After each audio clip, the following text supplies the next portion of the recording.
So for me personally, I would say that the ocean and the devastation to marine life is something that you can't take lives back, right? So would I rather be stuck on an island that isn't good for tourism, but where the animals are able to live somehow? Like, that's what I would prefer for myself. So for me, that's number one. You guys want to speak to what your 2 and 3 or 1 would be, but yeah, I agree. The marine mammals, the fish, and it kind of bleeds over into, supportive recreation, commercial fishing, but the marine mammal issue for me is the biggest issue. And, from the bottom of the food chain to the top of the food chain, from the larva, from the benthic community, all the way up to the spot. I feel like if we move forward with this, there's going to be dead spots in the ocean where we're dealing. So that's for me as well. And I guess I don't quite agree with the way you phrased the 3 of them. So for me, the industrial port, and I live in Morro Bay, so I'll speak to that. It's not just that it's an eyesore, it's in fact incredibly damaging to a very, very important ecosystem, which does go back to the life. So the Morro Bay estuary, for example, has eelgrass is one of the, I think it was considered an endangered essential plant. And from what I heard from our president, Randy Davis, who's a naturalist who often brings people out on the estuary, that the estuary is a natural carbon sink. So if that's something that you care about, the notion is that the estuary, by being healthy, actually absorbs more carbon than a rainforest. So, and this is just the natural cycle. It's sort of the natural laws of the universe. And I want to be in harmony with those. And so I think to destroy Morro Bay with an industrial port destroys our town, destroys our economy, but also destroys that life there. And that's an environment which many animals and birds, otters, things we can't even see are too small, depend on that environment, and they cannot coexist with an industrial port. I think for me, the energy, thank goodness we're financially stable and could afford that, but also caring for my children, how on earth are they going to afford that? I spoke with a friend who has a place on the North Sea where the wind farms are going. He said he got a $1,000 electricity bill, and that's his vacation home. He hasn't even been there. So can you imagine getting a $1,000 electricity bill? That will push people into homelessness. So it's a whole domino effect. We already have such a high rate of living here in California. I mean, I couldn't even imagine how people afford that and stay in their homes. Does that answer your question? I remembered what I was going to say earlier. You guys are aware of the battery storage facility that they're proposing now at the old plant. Yeah. And that's supposed to be not related to the wind farm. Right. I think it's totally related to the wind farm myself. I mean, how convenient to put it right there when it's right offshore. It looks to me like 1%ers have put this whole package together, the rich, and they're just getting their buddies in there, and they're coming in, and what we lack in this area is numbers. We don't have the population to fight it. If they tried to put this in Los Angeles, I'm sure over 50% of people will be against it, and you've got millions of people to go against it. Here, we have dwindled numbers. I think 70 to 80% of people wouldn't want this to go through. And there's a professor here at Cal Poly that researched the wind farm. I saw an article on my phone about it, and he came up with all the same stuff you're talking about. And he said it's a catastrophe waiting to happen, and for them to still want to carry on and do that, it really irritates me. It does.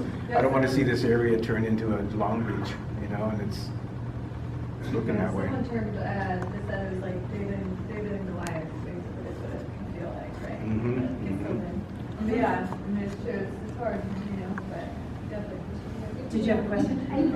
And kind of a side note, I think that it's important important also to note that a lot of the houses in like Cayucas, Morro Bay, a lot of them are vacation rentals from people who aren't 100% locals here.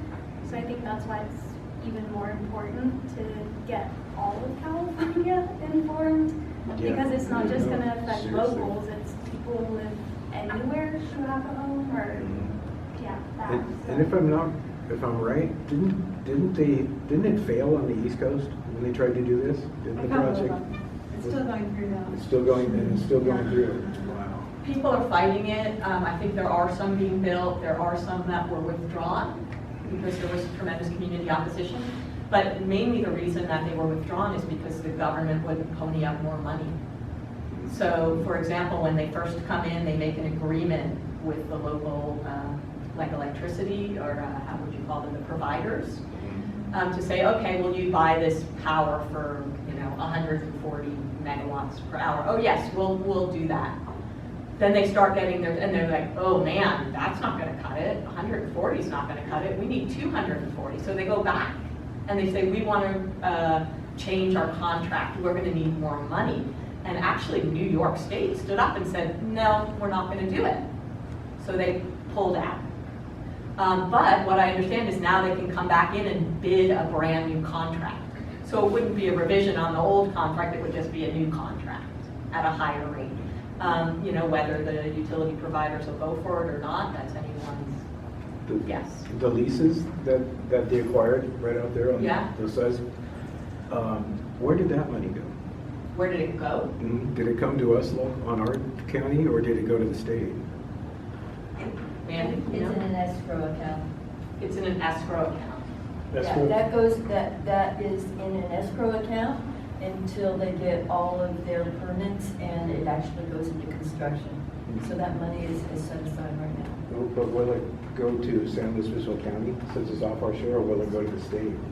Do you want me to finish? Please. So here's the misconception, is what most people think is that these offshore wind companies are going to be paying for a lot of the onshore infrastructure. They're going to be paying for everything. The only thing that they are obliged to pay for is their own facility. So the money goes into an escrow account. Once they get all the permits and they start to build, that is the big question. I am not sure whether or not it goes into the state or into federal coffers. That's actually a really good question. Great We should question. probably ask. I never even bothered asking that. Sure, So we should benefit, if it's coming in, we should benefit from that. Well, yeah, but the reality is billions of dollars are going to go out of our pockets for the onshore infrastructure and for all of the other costs. They are not paying for a dime on that. Yes. I really come to this not having specific knowledge about it. It seems very clear. You have a hole in the ocean and you're throwing money into. You just throw money away.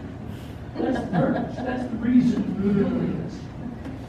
Not for the people, No. but for the people, the three you mentioned, who they are aligned with.